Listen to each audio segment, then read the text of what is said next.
하나님 말씀 보셨습니다. 우리가 함께 은혜 나누는 하나님 말씀은 출애굽기 5장 1절에서 23절까지 말씀입니다. 우리가 함께 은혜 나눌 하나님 말씀은 출애굽기 5장 1절에서 23절까지 말씀, 1절 말씀만 우리가 함께 봉독하도록 하겠습니다. 시작. 그 후에 모세와 아론이 바로에게 가서 이르되 이스라엘의 하나님 여호와께서 이렇게 말씀하시기를 내 백성을 보내라. 그러면 그들이 광야에서 내 앞에 절기를 지킬 것이니라 하셨나이다. 아멘. 내 백성을 보내라고 하시는 목적, 내 백성을 보내라고 하시는 목적이라는 제목으로 하나님 말씀 증거하도록 하겠습니다. 우리는 지난 시간에 모세를 강건적으로 부르시고 그에게 사명을 주셔서 바로에게 보내셨던 하나님이 왜 모세를 애굽으로 내려가는 길에 숙소에서 만나 죽이려고 하셨는지에 대해서 자세히 살펴봤었습니다. 기억나십니까? 하나님이 사명을 받고 애굽으로 내려가는 길에 숙소에서 모세를 만나 죽이려고 하신 사건의 문맥이요, 내가 내 아들, 내 장자를 죽이겠다. 즉 하나님께서 바로의 장자를 죽이시겠다라고 하신 말씀에서 연결이 되는 문맥이었죠. 하나님이 바로의 장자를 죽이시겠다라고 하신 이유가 여러분 무엇입니까? 이스라엘은 하나님의 아들, 하나님의 장자인데 바로에게 내 아들을 보내줘 나를 섬기게 하라 하여도 그가 보내주기를 거절하니 내 장자를 죽이시겠다라고 그렇게 말씀을 하셨던 것입니다. 그렇다면 여러분, 애굽 왕 바로의 통치를 받으며 그 애굽 백성들과 다를 바 없이 우상 숭배를 하던 이스라엘 백성들을 하나님께서는 왜 내 아들, 내 장자라고 하시면서 그들을 보내어 당신을 섬기게 하지 못하게 한다고 바로의 아들, 바로의 장자를 죽이려고 하시는 것입니까? 왜죠? 그것은요, 하나님께서 이스라엘의 조상 아브라함에게 세워주신 영원한 언약, 할례 언약 때문입니다. 그러니까 애굽인들과 다를 바 없는 이스라엘 백성들을 하나님께서 내 아들, 내 장자, 내 백성이라 하시는 이유는 그들의 조상 아브라함에게 세워주신 할례 언약 때문이라는 거예요. 할례 언약은 남자의 생식기 끝 포피를 자르는 것인데 이를 언약의 징표로 삼아 살에 새기는 거거든요. 이 할례의 이면적 의미는요, 죄와 사망 가운데 종노릇하는 당신의 백성을 구원하기 위하여 보내실 여자의 후손 메시아는 인간의 혈과 육을 통해서 오시는 것이 아니라 오직 하나님의 약속의 말씀, 언약의 말씀의 능력으로 오신다라는 것을 의미함과 동시에 하나님의 언약 백성이 될 수 있는 것도 그들의 어떤 자격이나 노력, 즉 혈통이나 육적이나 사람의 뜻으로 되는 것이 아니라 그들을 구원하기 위해 오실 여자의 후손의 희생의 피를 믿음으로 된다라는 것이 할례 언약의 이면적 의미예요. 이것이 할례 언약입니다. 따라서 자격 없는 이스라엘 백성들이 하나님의 백성, 하나님의 아들, 하나님의 장자라고 불릴 수 있는 것은요, 그들에게 그들의 조상 아브라함에게 세워주셨던 할례 언약이 있었기 때문이라는 것입니다. 그리고 이 할례 언약을 구체적으로 보여주는 것이 하나님의 아들의 희생을 상징하는 유월절 어린 양의 피이며 이것은 궁극적으로 예수 그리스도의 십자가 대속을 가리키고 있었던 거예요. 그러므로 할례를 행하는 것은요, 자신은 하나님의 백성, 하나님의 아들, 하나님의 장자가 될 자격이 전혀 없는데, 공로가 전혀 없는데 이러한 자신이 하나님의 백성이 될 수 있었던 것은 오직 하나님의 선택과 그가 약속하신 여자의 후손의 희생의 공로로 되어진다라는 것을 믿는 믿음입니다. 이 믿음으로 할례를 행해야 되는 거예요. 그래서 이 믿음으로 여자의 후손으로 오실 이와 연합하여 옛사람, 함께 옛사람은 죽고 새 사람으로 사는 것이죠. 그래서 신약에서는요, 할례를 그리스도의 할례요, 이를 그리스도와 합하여 세례를 받은 것으로 말씀하고 있는 것입니다. 그런데 이러한 할례를, 이렇게 중요한 할례를 하나님의 큰 구원 사역을 위한 사명을 받은 모세가 자기 아들에게 행하지 않았다라는 것은 뭡니까? 심판받아 마땅한 애굽인들과 다를 바 없는 모습이라는 것이죠. 그러니까 유월절 어린 양의 피를 바르지 않은 것처럼 하나님의 언약을 믿지 않는 불신 가운데 사명을 감당하려고 하는 모습이 되는 거라는 거예요. 그래서 하나님께서는요, 모세를 죽이려고 하신 것을 통해서 십보라로 하여금 그의 아들에게 할례를 행하게 하심으로 메시아 언약 안에서 바로의 공주 아들이라는 옛 모세는 죽고 하나님의 사람 모세로 다시 태어나게 하신 것입니다. 다시 말해서 장차 이스라엘 백성들은요, 홍해에서 바로의 종되었던 옛사람이 죽고 하나님의 백성으로 다시 태어나게 되는 세례를 받게 될 것인데, 그들의 인도자가 되기 위해서는요, 모세가 그들의 인도자가 되기 위해서는 모세 자신이 먼저 메시아 언약 안에서 함께 죽고 함께 살리심을 받는 할례 언약이 무엇인지, 그 언약이 가리키고 있는 유월절 어린 양의 피의 의미가 무엇인지를 경험해야만 했다라는 것입니다. 오늘날로 말하자면 새 언약의 일꾼, 복음의 증인으로서 사명을 감당하기 위해서는요, 그가 먼저 육적 몸을 받는 할례, 옛사람이 그리스도와 함께 죽고 그리스도와 함께 새로운 피조물로 하나님에 대하여 살게 되었다라는 그리스도와의 연합, 십자가 세례를 믿음으로 체득하고 경험하고 알아야 한다라는 말이에요. 자, 이렇게 이제 할례를 통해 옛 모세는 죽고 하나님의 사람으로 태어난 모세는요, 이제 사명을 본격적으로 감당합니다. 그래서 하나님의 산에서 그의 형 아론을 만나게 되었고, 그의 형에게 여호와께서 자기에게 분부하여 보내신 모든 말씀과 명령하신 이적을 알립니다. 그리고 이제 모세와 아론은 이스라엘 백성들에게 가서 이스라엘 자손의 모든 장로들을 모으고 여호와의 모든 말씀을 전하고 그 백성 앞에서 이적을 행했어요. 그러자 백성이 믿으며 여호와께서 이스라엘 자손을 찾으시고 그들의 고난을 살피셨다 함을 듣고 머리 숙여서 경배했다라고 그러죠.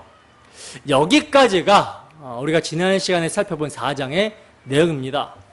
여러분, 이스라엘 백성들이요, 이렇게 모세를 받아들이게 되기까지 40년이나 더 걸렸어요. 40년 전에 모세가 백성을 구원하려는 마음이 있었을 때는 백성들이 원하지 않았습니다.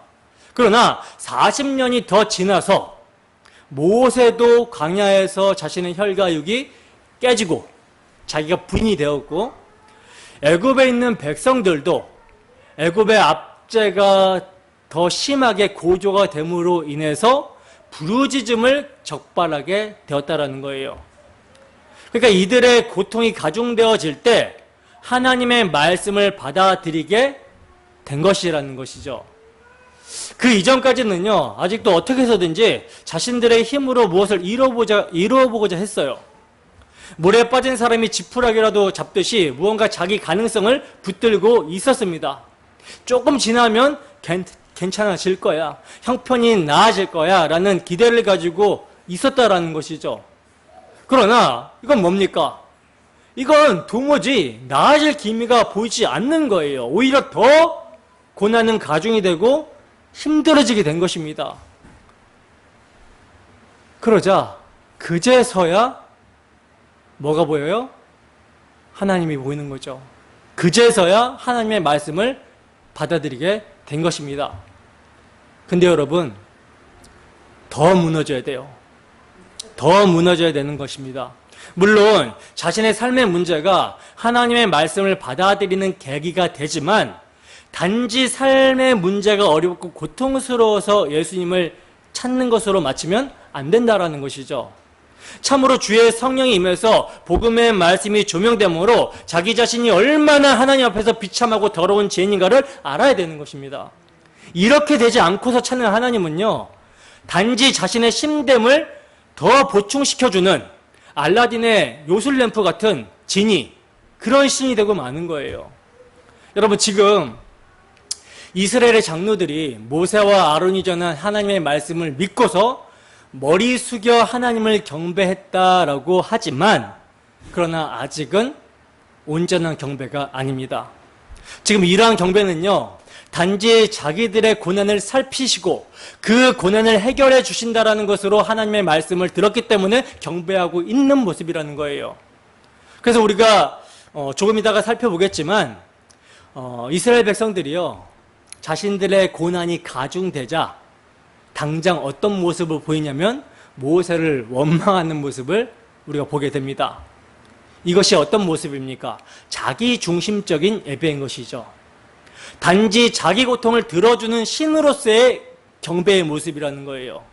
그러므로 오늘 본문 말씀을 통해서 우리는요, 우리의 예배를 점검해야 하는 것입니다.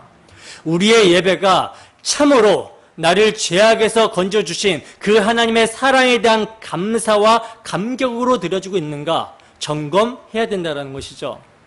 여러분, 나 같은 죄인을 구원하시고자 하나님이 어떠한 일을 행해 주셨는지 참으로 자신의 죄인됨과 하나님의 은혜를 모르면요, 예배란 그저 하나님과의 거래 수단이 되는 거예요. 그리고 자기가 하나님 앞에 아쉬울 것이 없잖아요. 그러면 예배란 무거운 짐이 됩니다. 그러나 우리가 얼마나 죄의 고통이 심각한지를 알게 된다면 나 같은 죄인이 어떻게 이러한 예배에 참여하게 되었는지를 생각하면서 예배드림이 내 기쁨이 됩니다라고 고백하게 되는 거예요. 부디 이 시간 복음의 말씀을 성령께서 조명하여 주셔서 우리에게 예배가 최고의 가치가 되고 최고의 즐거움, 삶의 이유와 목적이 되기를 주님의 이름으로 축원합니다. 본문 1절에서 2절 말씀 보겠습니다. 함께 했습니다. 시작. 그 후에 모세와 아론이 바로에게 가서 이르되 이스라엘의 하나님 여호와께서 이렇게 말씀하시기를 내 백성을 보내라. 그러면 그들이 광야에서 내 앞에 절기를 지킬 것이니라 하셨나이다. 바로가 이르되 여호와가 누구이기에 내가 그의 목소리를 듣고 이스라엘을 보내겠느냐? 나는 여호와를 알지 못하니 이스라엘을 보내지 아니하리라. 아멘. 자, 보세요. 보시면 지금 오늘 본문 말씀은 그 후에라는 말로 시작이 되고 있는데, 그 후에란 모세와 아론이 이스라엘 자손의 모든 장로들을 모아서 여호와의 모든 말씀을 전하고 이적을 행하자 그들이 믿으며 여호와께서 이스라엘 자손을 찾으시고 그들의 고난을 살피셨다함을 듣고 머리 숙여 경배한 그 후를 말하는 거죠. 그 후에 이제 드디어 모세와 아론이 바로에게 갑니다. 바로에게 가서 이스라엘의 하나님 여호와의 말씀을 전하고 있는 거예요. 내 백성을 보내라. 그러면 그들이 광야에서 내 앞에 절기를 지킬 것이니라. 여러분, 결국 출애굽의 목적은요, 내 앞에 절기를 지키는 거, 하나님을 섬기는 거, 하나님을 예배하기 위함이 목적임을 보게 되죠. 그런데 지금 이스라엘 백성들이 생각하는 하나님 섬김이 무엇입니까? 자기들에게 이익이 되는 것만을 염두에 두고 섬기겠다라고 하는 것이죠. 지금 하나님이 모세를 보내서 자신들을 고된 노역과 수고에서 해방시켜 준다라는 것으로만 생각하고 있는 거예요. 그러나 하나님을 섬기는 것이 그렇게 쉬운 일이 결코 아니라는 것입니다. 하나님을 섬기는 일이 어느 정도의 저항을 받고 있는가를 우리는 봐야 하는 거예요. 이러한 저항이 누구에게서 나타나냐면 바로에게서 나타나는데, 사실 이러한 바로의 모습이요, 다른 사람의 모습이 아니라 우리 자신의 모습임을 봐야 되고요. 이스라엘 백성들의 그 불평과 원망의 모습 또한 바로 우리의 모습임을 봐야 하는 것입니다. 그래야 예배가 무엇인지, 하나님을 섬긴다라는 것이 무엇인지를 바르게 알게 되는 거예요. 자, 이렇게 이스라엘의 하나님 여호와께서 내 백성을 보내라 하셨다라고 하는 말씀을 바로에게 전하자 바로의 반응이 어떻습니까? 여러분, 바로의 반응은요, 여호와가 누구이기에 나는 여호와를 알지 못하니 라는 반응을 보이면서 거절을 합니다. 여호와가 누구에게 그의 말을 듣고 이스라엘 백성들을 내어 보내겠느냐라는 거예요. 여러분, 모세가 바로 앞에 들어가서 이스라엘의 하나님 여호와의 말씀을 대언한 말은요, 일관됩니다. 일관되게 내 백성을 보내라, 그들이 나를 섬기리라 라는 말씀을 일관되게 전한 거예요. 하나님의 말씀, 모세가 바로에게 전한 일관된 하나님의 말씀은요, 바로가 노예로 부리고 있는 이스라엘 자손들이 하나님의 백성이라는 것이고요, 그러므로 그들을 보내라는 것입니다. 왜냐하면 하나님의 백성이 섬겨야 되는 것은 바로가 아니라 이스라엘의 하나님 여호와이기 때문이라는 것이죠. 근데 여기에 대한 바로의 반응도요, 일관적이에요. 여호와가 누구이기에 내가 그의 말을 듣고 이스라엘을 보내겠느냐? 나는 여호와를 알지 못하니 이스라엘도 보내지 아니하리라. 이것이 여러분 바로의 반응입니다. 사실 바로 입장에서 생각해 보면 당연한 것이죠. 왜 나의 국가의 발전을 위하여 일하고 있는 저 노예들을 마음대로 내오느라고 하는가? 감히 나를 뭘로 보고서 내 종들을 내오느라고 하는가? 이런 질문인 거예요. 여러분, 이미 바로는요, 그 당시에 지상에서는 신으로 통하는 자입니다. 그러니 어느 누가 감히 나 바로에게 명령을 할 수 있겠느냐는 거예요. 그리고 그 명령도 자기 나라의 큰 노동력인 이스라엘 백성들을 자신이 알지도 못하는 여호와라는 신이 그에게 절기를 지켜야 해서 보내라고 하니 바로의 입장에서는 당연히 거절인 것이죠. 여호와가 누구인데 나는 그를 모른다, 그러니 보낼 수 없다, 이게 당연한 거절인 것이죠. 그러므로 여러분, 앞으로의 싸움은요, 여호와가 누구인가를 알게 하는데 집중될 수밖에 없는 것입니다. 따라서 이스라엘 하나님 여호와의 말씀에 대한 바로의 거절은요, 이스라엘의 하나님 여호와와 애굽 신들과의 싸움의 서막인 셈인 거예요. 왜냐하면 이제 곧 하나님께서 10가지 재앙으로 애굽의 우상들을 치실 것이기 때문입니다. 여러분, 하나님께서 애굽의 이 재앙들을 내리시는 궁극적인 목적은요, 이스라엘은 물론 바로를 포함한 애굽의 모든 사람들이 여호와가 누구인가, 여호와가 참 하나님이라는 것을 알게 하는 데 있습니다. 즉 여호와를 아는 지식이 온 땅에 가득하게 하기 위함이라는 거예요. 그래서 온 애굽은요, 이스라엘 백성들이 출애굽하게 될 무렵, 떠나갈 무렵에 여호와가 누구신지를 확실히 알게 됩니다. 미리 하나님의 권위를 인정하고 협조했으면 좋았을 텐데, 나라가 완전히 박살날 정도로 신나게 엄청나게 얻어맞고 나서야 그제서야 하나님의 권위를 인정하고 있는 거예요. 참 이게 우리의 모습 같아서 보면서 참 웃었습니다. 본문 3절입니다. 함께 했습니다. 시작. 그들이 이르되 히브리인의 하나님 우리에게 나타나셨은즉 우리가 광야로 사흘쯤 가서 우리 하나님 여호와께 제사를 드리려 하오니 가도록 허락하소서. 여호와께서 전염병이나 칼로 우리를 치실까 두려워하나이다. 아멘. 자, 보시면 지금 모세와 아론은요, 바로에게 재차 말을 합니다. 히브리인의 하나님이 우리에게 나타나셨다. 나타나셨은즉 우리가 광야로 사흘길쯤 가서 우리 하나님 여호와께 제사를 드리려 하오니 가도록 허락하소서. 여러분, 이 말씀은 출애굽기 3장 18절에 하나님께서 모세에게 명하신 대로 한 말이거든요. 출애굽기 3장 18절입니다. 함께 했습니다. 시작. 그들이 내 말을 들으리니 너는 그들의 장로들과 함께 애굽 왕에게 이르기를 히브리 사람의 하나님 여호와께서 우리에게 임하셨은즉 우리가 우리 하나님 여호와께 제사를 드리려 하오니 사흘길쯤 광야로 가도록 허락하소서 하라. 아멘. 자, 보시다시피 이렇게 하나님께서 말씀하신 대로 모세와 아론은요, 바로에게 가서 말한 거예요.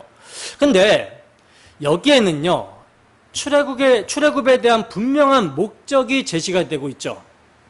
목적이 무엇입니까?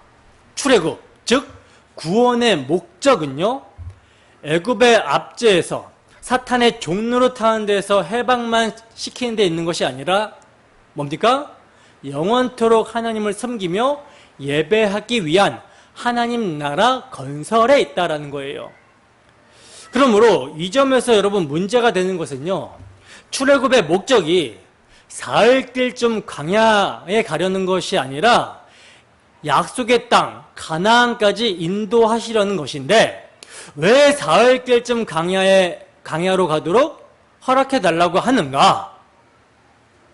이것은 거짓말이 아닌가라고 하는 점이죠. 그러나 이를 깨닫기 위해서는요, 하나님께서 모세를 부르시고 그에게 사명을 주셨을 때 그를 보내신 증거로 주신 말씀을 기억할 필요가 있습니다. 출애굽기 3장 12절입니다. 함께 했습니다. 시작. 하나님이 이르시되 내가 반드시 너와 함께 있으리라. 내가 그 백성을 애굽에서 인도하여 낸 후에 너희가 이 산에서 하나님을 섬기리니 이것이 내가 너를 보낸 증거니라. 아멘. 자, 보시다시피 하나님께서는요, 모세에게 사명을 주신 증거로 백성을 애굽에서 인도하여 낸 후에 너희가 이 산에서 하나님을 섬기게 하시겠다라고 말씀을 하시죠. 따라서 출애굽의 1차 목적지는요, 어디입니까? 가나안이 아니라 시내산이었던 것입니다. 왜냐하면 그곳에서 첫 언약을 체결해야만 했기 때문이라는 거예요.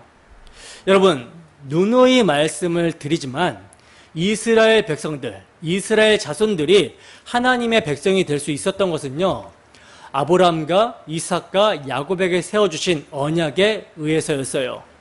말하자면 이스라엘 자손들은요, 하나님의 약속어음을 갖고 있었던 셈인 것입니다. 바로 그 약속이 시내산에서 언약으로 체결이 된 거라는 거예요. 이스라엘 백성들은요, 너희가 이 산에서 하나님을 섬기리니 라고 하신 대로 출애굽한 후에 시내산에서 1년을 머무르면서 정성을 다하여 성막을 만들므로 실제로 하나님을 섬겼던 것입니다. 그러므로 사흘길쯤 광야에 가서란 말 속에는요, 이런 의도가 함의되어 있는 거예요. 육적 출애굽 때에는 가나안에 들어가기 위해서, 육적 출애굽 때는요, 약속의 땅 가나안이 목적지입니다. 거기가 하나님 나라를 상징하고 있기 때문에 목적지예요. 그래서 가나안에 들어가기 위해서 먼저 시내산에 가서 짐승의 피로 뿌림을 받아야 했다라는 것이죠. 그러나 이것은 실체신 그리스도께서 이루실 영적 출애굽의 모형과 그림자와 예표로 보여주신 거예요. 그래서 히브리서 기자는 이렇게 말을 합니다. 히브리서 12장 22절에서 24절 말씀 함께 했습니다. 시작. 그러나 너희가 이른 곳은 시온산과 살아계신 하나님의 도성인 하늘의 예루살렘과 천만 천사와 하늘에 기록된 장자들의 모임과 교회와 만민의 심판자이신 하나님과 및 온전하게 된 의인의 영들과 새 언약의 중보자이신 예수와 및 아벨의 피보다 더 나은 것을 말하는 뿌린 피니. 아멘. 자, 보시다시피 영적 출애굽 때는요, 신의 산이 아닙니다.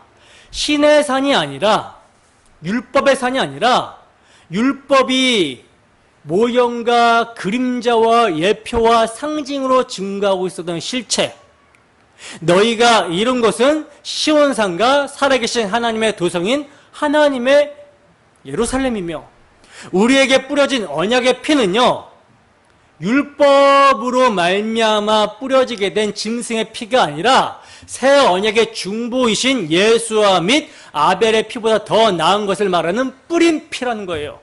그러니까 신약의 우리는 신의 산이 모형하고 있는 갈보리 산에 이르러 예수 그리스도의 피로 뿌림을 받아야 된다는 것입니다. 근데 이 피로 뿌림을 받지 않으면 어떻게 되는가? 어떻게 되겠습니까? 모세와 아론은요, 바로에게 우리가 광야로 사흘길쯤 가서 우리 하나님 여호와께 제사를 드리려 하오니 가도록 허락해 달라고 하면서 뭐라고 말하고 있죠? 여호와께서 전염병이나 칼로 우리를 치실까 두려워하나이다 라고 말을 합니다. 여러분, 하나님께 제사를 드린다라는 것은요, 이스라엘 백성들의 죄를 대신하는 희생제물을 드린다라는 거거든요. 그 희생제물이란 유월절 어린 양의 희생으로 구체화가 됩니다마는 이러한 희생제물의 피가 없이는 하나님과 함께할 수가 없어요. 하나님의 백성이 될 수 없습니다. 왜? 피가 없으면 그들이 무슨 수로 하나님 앞에 거룩하게 되고 의롭다함을 받을 수 있겠습니까? 피가 없으면요, 진멸받아 마땅한 존재가 되는 거예요. 그래서 하나님의 진노가 임하게 되는 것입니다. 그러니 하나님께 제사를 잘 지내고 예배를 잘 드리면 복을 받는다라는 것이 아니라 예배를 바르게 드리려는 것, 예배를 바르게 드리는 것, 즉 주님을 섬기게 된 것 자체가 복이며 예배할 수 있게 된 것이 복이지, 예배를 잘 드림으로 다른 사람이 받지 못하는 복을 더 받고자 하는 것은요, 이방인적인 생각이라는 거예요. 그러므로 우리의 예배란 이미 하나님께서 성도에게 주신 그 놀라운 복들이 무엇인가를 알아가고 이를 기념하며 그 주심으로 말미암아 감사하는 것이 예배예요. 여러분, 성령이 임하심은요, 하나님께서 우리에게 은혜로 주신 것들이 무엇인지를 알게 하신다라고 그러죠. 바울 사도가. 고린도전서 2장 12절 말씀 함께 읽습니다. 시작. 우리가 세상의 영을 받지 아니하고 오직 하나님으로부터 온 영을 받았으니 이는 우리로 하여금 하나님께서 우리에게 은혜로 주신 것들을 알게 하려 하심이니. 아멘. 여러분, 하나님께서 우리에게 은혜로 주신 것은요, 무엇입니까? 예수 그리스도의 십자가의 희생을 통해 주어지게 되는 하나님을 예배할 수 있게 하심입니다. 이게 은혜로 주신 거예요. 하나님이 우리의 기업이 되고 우리를 하나님이 처소 삼고 기업 삼으신다라는 거. 그래서 우리와 함께 하시며 우리 예배를 받으시며 찬양과 영광을 기뻐 받으신다라는 거. 하나님은 그렇게 우리의 찬양과 경배를 받으시고 하나님은 우리의 하나님이 되셔서 우리의 모든 생명의 근원이 되신다라는 거. 하늘의 모든 신령한 복으로 우리와 함께 하신다라는 거. 이게 복이라는 거예요. 그러므로 우리가 지금 예수님의 십자가 희생을 통하여 하나님을 섬기고 있는 이 자체가 무엇입니까? 복이라는 것입니다. 그러면 이 섬김이 없는 자에게는 무엇이 임하게 돼요? 이 섬김이 없는 자에게는 무엇이 임하게 됩니까? 하나님의 진노, 하나님의 심판이 임하게 되는 것이죠. 따라서 하나님의 진노와 하나님의 심판을 모르는 자의 예배란 언제나 이 예배를 통하여 나에게 무슨 유익이 있는가를 따지게 되는 거예요. 그러니 바른 예배를 말씀을 드리면 이러한 예배를 드리고자 하지 않는 것입니다. 여호와가 누구이기에 감히 나더러 그의 말을 들으라 하는가, 이렇게 나오게 된다라는 것이죠. 본문 4절에서 5절 말씀입니다. 함께 했습니다. 시작. 애굽 왕이 그들에게 이르되 모세와 아론아 너희가 어찌하여 백성의 노역을 쉬게 하려느냐, 가서 너희의 노역이나 하라. 바로가 또 이르되 이제 이 땅의 백성이 많아졌거늘 너희가 그들로 노역을 쉬게 한두다 하고. 아멘. 자, 보시면 애굽 왕 바로는요, 모세와 아론이 전하는 여호와의 말씀을 전혀 듣고 있지 않습니다. 오히려 어찌하여 백성의 노역을 너희가 쉬게 하느냐라고 하면서 모세와 아론의 말에 어이없어 하면서 혼을 내고 있어요. 여러분, 바로에게 있어서 이스라엘 백성들의 노역을 쉬게 하는 것은요, 어이없는 일입니다. 이와 같이 마귀는 세상을 노동을 통해 통치하고 있어요. 여기서 노동이란 돈 버는 일들을 말하는 게 아니라 심신을 괴롭게 함을 의미하는 것이죠. 즉, 죽기를 무서함으로 일생에 매여 종노릇하는 수고하고 무거운 짐진 것을 말하는 거예요. 이 상태가 바로보다 더욱 악한 마귀의 통치를 받는 모든 인간들의, 아담 안에서 타락한 모든 인간들의 상태라는 것입니다. 그리고 보시면 바로는요, 모세와 아론에게 너희의 노역에는 하라고 말하고 있는데, 지금 바로의 눈에는 하나님이 보내신 구원자들 또한 어떻게 보고 있어요? 자기의 종으로 보면서 무거운 짐을 지우려고 하고 있는 거예요. 이러한 사고를 마귀가 하고 있기 때문에 예수님이 사람들에게 노역을 쉬게 해주려고 오셨을 때 고난을 당하게 된 것이며, 그리스도인들 또한 노역을 쉬게 해주려고 전도자의 삶을 살아갈 때 고난을 경험하게 되는 것입니다. 그리고 더 나아가 바로가 이제 이 땅의 백성이 많아졌거늘 너희가 그들로 노역을 쉬게 하는도다 라고 그러죠. 즉 너희가 지금 살만하니까 엉뚱한 생각을 하면서 그들로 노역을 쉬게 하려고 한다라고 하는 거예요. 그래서 다른 생각을 못하도록 더욱 이스라엘 백성들을 괴롭히게 따르는 것입니다. 그 말씀이 이제 이어지는 말씀에서 나오게 되는 거예요. 본문 6절에서 9절 말씀입니다. 함께 했습니다. 시작. 바로가 그날에 백성의 감독들과 기록원들에게 명령하여 이르되 너희는 백성에게 다시는 벽돌에 쓸 집을 전과 같이 주지 말고 그들이 가서 스스로 집을 줍게 하라. 또 그들이 전에 만든 벽돌 수요대로 그들에게 만들게 하고 감하지 말라. 그들이 게으름으로 소리질러 이르기를 우리가 가서 우리 하나님께 제사를 드리자 하나니 그 사람들의 노동을 무겁게 함으로 수고롭게 하여 그들로 거짓말을 듣지 않게 하라. 아멘. 자, 보세요. 바로가 그 날에, 그러니까 모세와 아론이 바로에게 들어가서 내 백성을 보내라. 그들이 나를 섬기게 하라라는 여호와의 말씀을 선포한 그날입니다. 그 날에 백성의 감독자들과 기록원들에게 명령을 하고 있는 거예요. 뭐라고 명령을 합니까? 너희는 백성들에게 다시는 벽돌에 쓸 집을 전과 같이 주지 말고 그들이 가서 스스로 집을 줍게 하고 그들이 전에 만든 벽돌 수요대로 그들에게 만들게 하고 감하지 말라고 명령을 하고 있어요. 그러니까 모세와 아론이요 여호와의 말씀을 바로에게 선포한 결과 이스라엘 자손들에게 평안을 갖다 준 것이 아니라 더욱더 무거운 고역과 수고를 가져다 주게 된 것입니다. 바로는요 감독자들과 기록원들에게 더욱 무거운 고역과 수고를 이스라엘 백성들에게 지울 것을 명령하면서 그들이 게으름으로 소리질러 이르기를 우리가 가서 우리 하나님께 제사를 드리자 하나니라고 말하고 있는데 바로는요 하나님께 제사를 드리려고 하는 것을 자신이 시킨 일에 게으르게 행하는 것으로 간주하고 있는 거예요. 17절에도 게으르다 게으르다 두 번이나 반복하면서 강조하고 있거든요. 그래서 이스라엘 백성들에게 더욱 무거운 짐을 지어주고 괴롭게 해서 정신없이 만들어서 그들의 마음이 하나님께 향하지 못하도록 하고 있는 것입니다. 더 나아가 바로는요 그 사람들의 노동을 무겁게 하고 수고롭게 하여 그들로 그들의 거짓말을 듣지 않게 하라고 말하고 있는데 여러분 바로가 여기서 말하고 있는 거짓말이란 무엇입니까? 히브리 사람의 하나님 여호와께서 모세와 아론에게 하신 말씀이죠. 즉 이스라엘 백성들이 그들의 하나님 여호와께 제사하기 위해서 사흘길 광야로 가라고 하셨다라는 말씀입니다.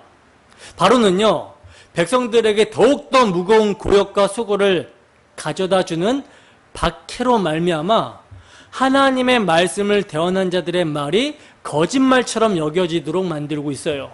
이게 마귀의 수법입니다. 바로의 모습을 통해서 마귀의 사악함을 드러내고 있는 거예요. 마귀가 여러분 예수님의 말씀을 거짓말로 여기게끔 공격하는 것과 마찬가지인 것입니다. 또 사실 마귀는 스스로도요 하나님이 거짓말한다라고 생각을 합니다. 왜냐하면 자신이 막으면 하나님도 이스라엘 백성들을 빼내지 못할 거라고 생각하기 때문에 거짓말이라고 생각하고 있는 거예요. 예를 들어서 선악과를 먹으면 죽는다라고 하는 하나님의 말씀을 뱀이 거짓말로 여긴 것도 무엇입니까? 정말로 안 죽고 눈이 밝아져서 하나님처럼 된다라고 생각했기 때문이라는 거예요. 그래서 거짓말로 아담과 하와를 유혹했던 거라는 것이죠. 이처럼 여러분 복음 전도자가 전하는 복음의 말씀을 듣고 하나님께 나오게 될 때 나오는 사람들에게는요 여러 가지 환난과 여러 가지 유혹이 찾아오게 되는 것을 보게 됩니다. 그 이유는 너무나도 분명한 것이죠. 그 사람의 고역을 무겁게 함으로 수고롭게 하여 하나님의 말씀을 대언하는 자들이 전하는 복음의 말씀을 듣지 못하게 하려는 사탄의 괴계인 거예요. 제가 참 강단에서 복음의 말씀을 전하면서 안타까운 것이 바로 이러한 모습입니다. 특별히 초신자들에게는요, 별의별 사건과 별의별 일들이 다 생겨요. 주일날 예배당에 나아오려고 다 준비해놨는데 일이 빵빵 터져요. 사탄이 아주 못 나오게끔 난리를 치는 것을 보게 됩니다.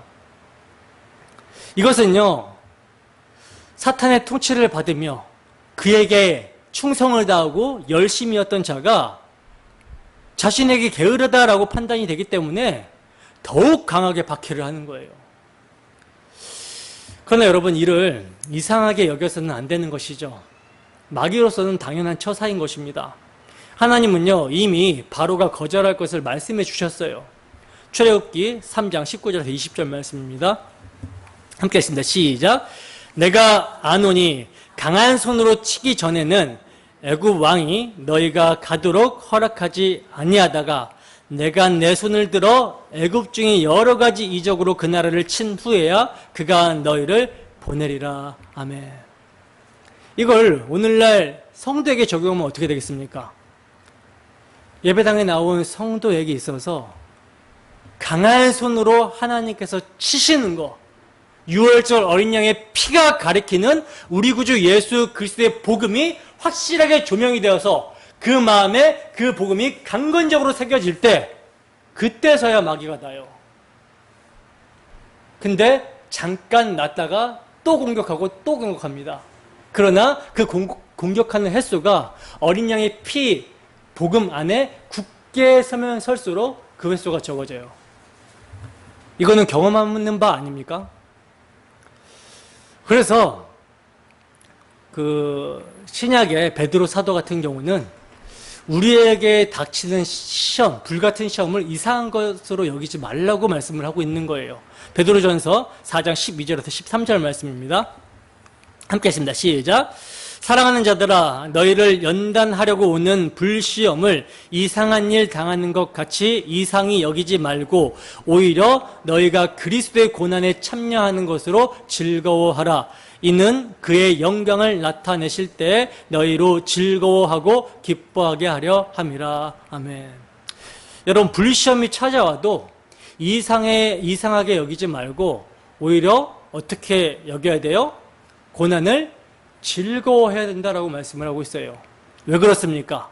이는 그의 영광을 나타내실 때 우리로 즐거워하고 기뻐하게 하려고 라고 말씀을 합니다. 따라서 우리에게 여러 가지 모양으로 유혹과 핍박이 오게 될 때 그것으로 인해서 즐거워하는 우리들이 되기를 소원합니다. 바로의 박해가 심할수록 출애굽이 가까이 왔다라는 것을 우리는 기억해야 되는 거예요. 아, 이제 끝날 때가 왔다라는 것을 기억해야 되는 것입니다. 본문 10절에서 14절 말씀입니다. 함께 읽습니다. 시작. 백성의 감독들과 기록원들이 나가서 백성에게 말하여 이르되 바로가 이렇게 말하기를 내가 너희에게 집을 주지 아니하리니 너희는 집을 찾을 곳으로 가서 주우라.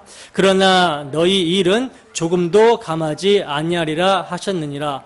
백성이 애굽 온 땅에 흩어져 곡초와 그루터기를 거두어다가 집을 대신하니 감독들이 그들을 독촉하여 이르되 너희는 집이 있을 때와 같이 그날의 일을 그날에 마치라 하며 바로의 감독들이 자기들이 세운 바 이스라엘 자손의 기록원들을 때리며 이르되 너희가 어찌하여 어제와 오늘에 만드는 벽돌의 수요를 전과 같이 채우지 아니하였느냐 하니라. 아멘.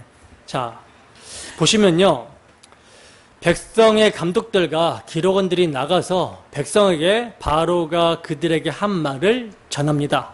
여기서 바로가 이렇게 말하기를 이라는 말은요, 오늘 본문 1절에 하나님 여호와께서 이렇게 말씀하시기를과 동일한 문장 구조거든요. 즉 바로의 말과 하나님의 말씀이 대조가 되고 있는 거예요.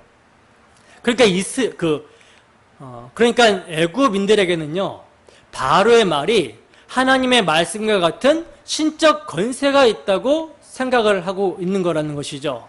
그래서 바로의 말대로 감독원들과 기록원들이 이스라엘 백성들에게 전하고 가혹한 노동을 시킵니다.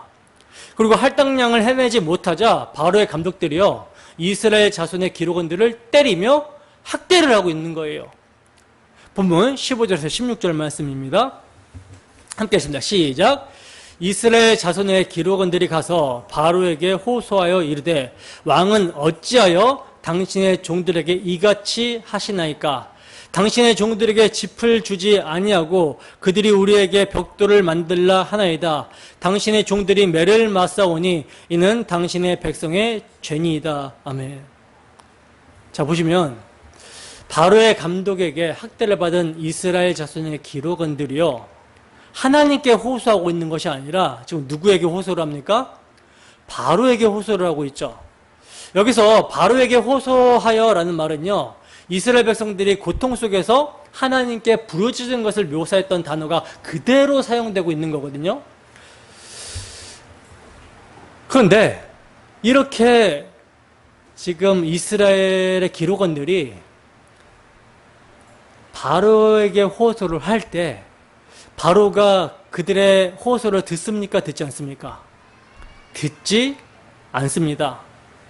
반면에 하나님은 어떻게 하십니까? 하나님은 그들의 호소를 들으시고 조치를 취해 주신다는 것이죠. 따라서 이 점에서 우리가 생각해 봐야 되는 것은요, 우리에게 고난이 닥쳤을 때, 삶의 어려움이 가중이 될 때 우리는 누구를 찾고 누구를 부르짖고 있는가? 내가 내 힘으로 내 방법을 의지해서 문제를 해결해 보려고 하는가? 바로에게 호소하고 있는가? 아니면 언약의 하나님을 붙들고 그를 찾고 있는가? 누구에게 무릎을 꿇고 있는가? 우리는 어리석은 자들이 되지 않기를 소원합니다. 자, 보시면 이스라엘 자손의 기록원들은요, 바로에게 자신들을 당신의 종이라고 말하고 있는 것을 보게 되죠. 도대체 하나님의 백성이라는 정체성을요, 찾아보기가 힘들어요. 분명 4장 마지막 절에서는 그들이 어떻게 했습니까? 백성이 믿으며 여호와께서 이스라엘 자손을 찾으시고 그들의 고난을 살피셨다함을 듣고 머리 숙여 경배하였다 라고 알고 있었잖아요. 이러한 자들이었단 말입니다. 그런데 고난이 찾아오니까 더욱더 고역이 가중이 되니까 또다시 의심이 찾아오게 되었고 그들의 믿음은 온데간데 없어지게 되었던 거예요. 바로의 계획대로 모세가 거짓말로 하나님의 말씀을 대언했다라고 생각하게 된 거라는 것이죠. 그래서 하나님께 간구하는 것이 아니라 이제 그들은 자신들을 바로의 종이라고 인식하면서 바로에게 호소를 하고 있는 것입니다. 여러분, 하나님의 백성이라는 정체성 없이는요, 절대 마귀 앞에서 당당할 수가 없습니다. 담대할 수가 없어요. 따라서 이러한 이스라엘 백성들의 모습을 보면요, 그들이 스스로를 구원할 수 있는 능력이 전혀 없음을 보게 되고요, 그뿐 아니라 스스로 구원하려고 노력조차 못하는 죽은 자와 같은 상태임을 보게 됩니다. 그러므로 이러한 자를요, 하나님이 단독 사역으로 구원해 내시는 거예요. 그러니 어찌 우리의 구원의 공로를 스스로에게 조금이라도 돌릴 수 있겠습니까? 그럴 수 없다라는 것이죠. 본문 17절에서 18절 말씀입니다. 함께 하겠습니다. 시작. 바로가 이르되 너희가 게으르다 게으르다. 그러므로 너희가 이르기를 우리가 가서 여호와께 제사를 드리자 하는도다. 이제 가서 일하라. 짚은 너희에게 주지 않을지라도 벽돌은 너희가 수량대로 바칠지니라. 아멘. 자, 보세요. 바로에게 호소를 했습니다. 그러나 바로가 뭐라고 합니까? 너희가 게으르다 게으르다. 너희가 내게 게으르기 때문에 우리가 가서 여호와께 희생을 드리자라고 하는 것 아니냐? 즉 먹고 살만하니까 딴 생각하는 거 아니냐? 그러니 이제 가서 일해라. 짚은 너희에게 주지 않을지라도 너희가 수량대로 바칠지니라. 즉 고생을 좀 더 해봐야 된다 라고 하는 거예요. 이것은요, 지금 모세와 백성들 사이를 이간하고 있는 것이죠. 본문 19절에서 21절 말씀입니다. 함께 했습니다. 시작. 기록하는 일을 맡은 이스라엘 자손들이 너희가 매일 만드는 벽돌을 조금도 감하지 못하리라 함을 듣고 화가 몸에 미친 줄 알고 그들이 바로를 떠나 나올 때에 모세와 아론이 길에 서 있는 것을 보고 그들에게 이르되 너희가 우리를 바로의 눈과 그의 신하의 눈에 미운 것이 되게 하고 그들의 손에 칼을 주어 우리를 죽이게 하는도다. 여호와는 너희를 살피시고 판단하시기를 원하노라. 아멘. 자, 보세요. 기록하는 일을 맡은 이스라엘 자손들은요, 바로가 지금 이간을 했잖아요. 바로의 이간으로 그의 앞에서 떠나 나오기 전에 자신들에게 왜 화가 미치게 되었는지를 알게 되었죠. 왜 화가 미치게 되었습니까? 모세와 아론이 바로에게 가서 여호와의 말씀을 전한 것 때문에 화가 미치게 된 것을 알게 된 거예요. 그래서 모세와 아론이 길에 서 있는 것을 보자마자 뭐하고 있어요? 원망하고 저주하고 있는 것입니다. 그러면서 하는 말이 뭡니까? 너희가 우리를 바로의 눈과 그의 신하의 눈에 미운 것이 되게 하고 그들의 손에 칼을 주어 우리를 죽이게 하는도다 라고 그러죠. 그러나 여러분, 바로의 눈과 그의 신하의 눈에 밉게 보이는 것이 그토록 원망할 일입니까? 그들은요, 바로의 눈과 그의 신하들의 눈에 밉게 보여져야만이 출애굽이 된다라는 것을 모르고 있는 거예요. 그저 모세가 나타나기 전까지만 해도 그런 대로 살만 했었는데, 비록 고생이 되더라도 지금보다는 고생하지 않았는데, 짚을 안 주고 벽돌을 만들려고 하니 더 고생이 된다라는 그것만 지금 생각하고 있는 것입니다. 더 나아가 우리에게 이렇게 고난을 가중하게 하는 이러한 지도자가 과연 하나님께서 보내신 지도자가 맞는가라고 하는 거예요. 그러면서 여호와께서 너희를 살피시고 판단하시기를 원하노라 라고 말을 합니다. 즉 여호와께서 너희를 벌주시기를 원한다라는 것이죠. 그러니까 지금 이스라엘 백성들의 여러분 관심사가 무엇입니까? 단지요 자신들의 고통만을 생각하는 거예요. 여호와든 누구든지 간에 자신에게 손해와 고통을 주는 그런 신은 나쁜 신이라는 것입니다. 그러니 자기들을 구원하러 왔다라는 말을 들을 때는 경배하다가 지금 고통이 가중되니 모세를 어떻게 해달라고 그래요? 버려달라고 하는 거예요. 이러한 모습은요, 바로가 여호와가 누구이기에 라고 하는 것과 다를 바가 없는 모습인 것이죠. 그러므로 하나님의 언약이라든가 하나님의 일하심에는요, 관심이 전혀 없어요. 거기에 관심 있는 것이 아니라 단지 자신의 고통에만 관심을 두고 있는 이스라엘 백성들의 모습이라는 것입니다. 그래서 이들이요, 나중에 광야에서도 출애굽하여 광야에 나와서도 뭐라고 합니까? 물이 없고 양식이 없으면, 그리고 길이 힘들고 피곤하면 맨날 하는 말이 똑같은 패턴이에요. 아니 왜 우리를 이곳으로 인도하여 데리고 나와서는 이 고생을 시키는가 라고 하면서 원망하며 불평합니다. 아, 옛날이 좋았다라고 하는 거예요. 그때 애굽의 고기가마 옆이 그립다라는 것입니다. 자신들이 얼마나 종노릇을 했었고 압제 가운데 있었고 고역을 하고 수고를 했는지를 다 까먹고 그저 그냥 옛날이 그립다고 하는 거예요. 자유가 없었던 그때가 좋았다라고 하는 것입니다. 파와 마늘과 부추를 먹을 때가 좋았다라고 하는 거예요. 이들은요, 지금 하나님이 보내신 자를 믿지 못하는 불신앙을 그대로 보여주고 있는 것입니다. 여러분, 이러한 이스라엘 백성들의 모습은 신약 시대에도 동일하게 나타나죠. 예수님이 힘없이 십자가에 매어 달린다라고 하자 예수님께서 공생애 때 이적을 베푸시고 떡과 생선을 주실 때는 그토록 잘 따르던 자들이 어떻게 나옵니까?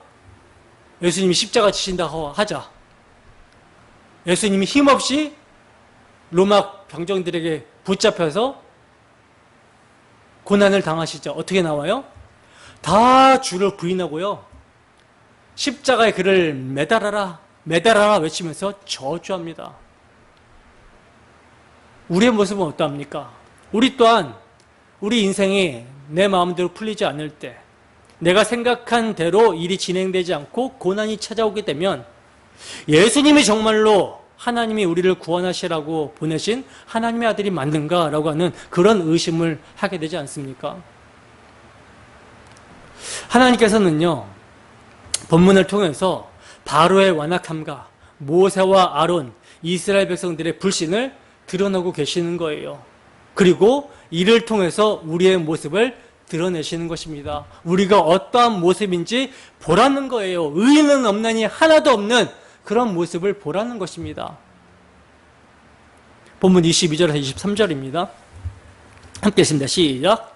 모세가 여호와께 돌아와서 아뢰되 주여 어찌하여 이 백성이 학대를 당하게 하셨나이까? 어찌하여 나를 보내셨나이까? 내가 바로에게 들어가서 주의 이름으로 말한 후부터 그가 이 백성을 더 학대하며 주께서도 주의 백성을 구원하지 아니하시나이다.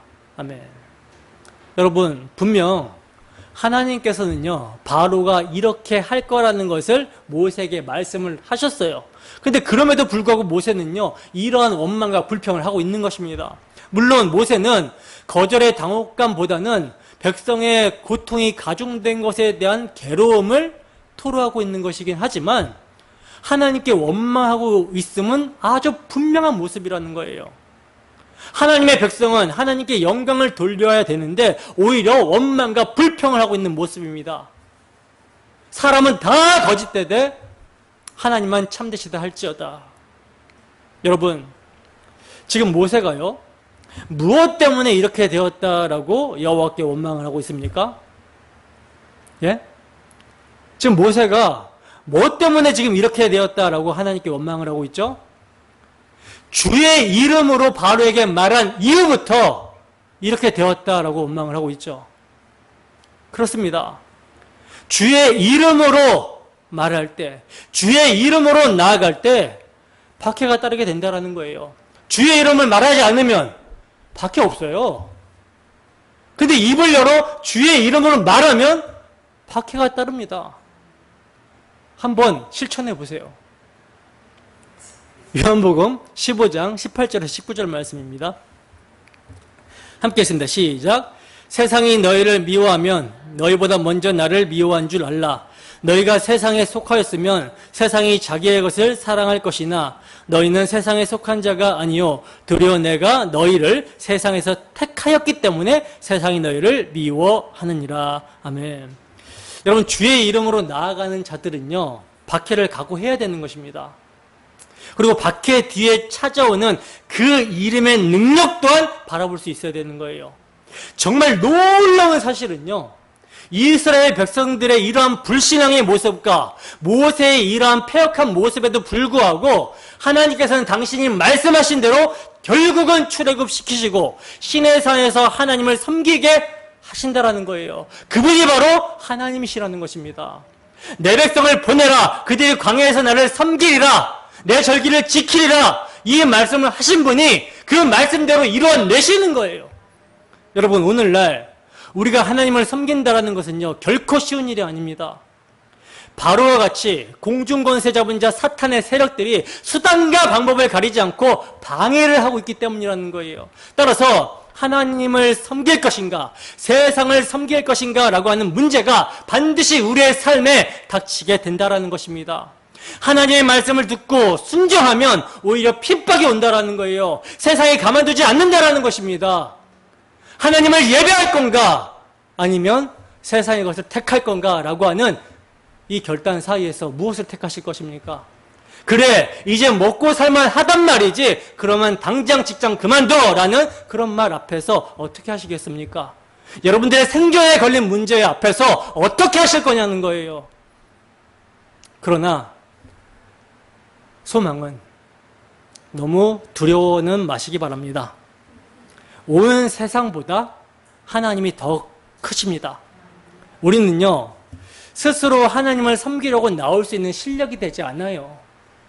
이스라엘 백성들의 모습처럼 그런 모습을 보일 수밖에 없는 것이 우리의 연약함입니다. 아무리 신앙 좋은 척해도 진짜 예배냐 아니면 세상의 가치냐, 우리의 생존이 걸렸을 때는 우리는 어떻게 나옵니까? 불평불만하면서 생존을 택하는 모습을 보이게 된다라는 것이죠. 그래야 안 그래요? 솔직하게 얘기해 보세요. 그렇잖아요. 어느 누가 바로의 명령을 거역하겠습니까? 그러나 6월절 어린 양의 피, 십자가로 승리하신 그 주님께서 우리를 뽑아내셔서 주님을 섬기게 하신다라는 거예요. 근데 문제는 우리가 지금 바로의 손에서 애굽에서 나왔는데도 뭘 하고 있어요? 애굽을 그리워하고 있다는 것이죠.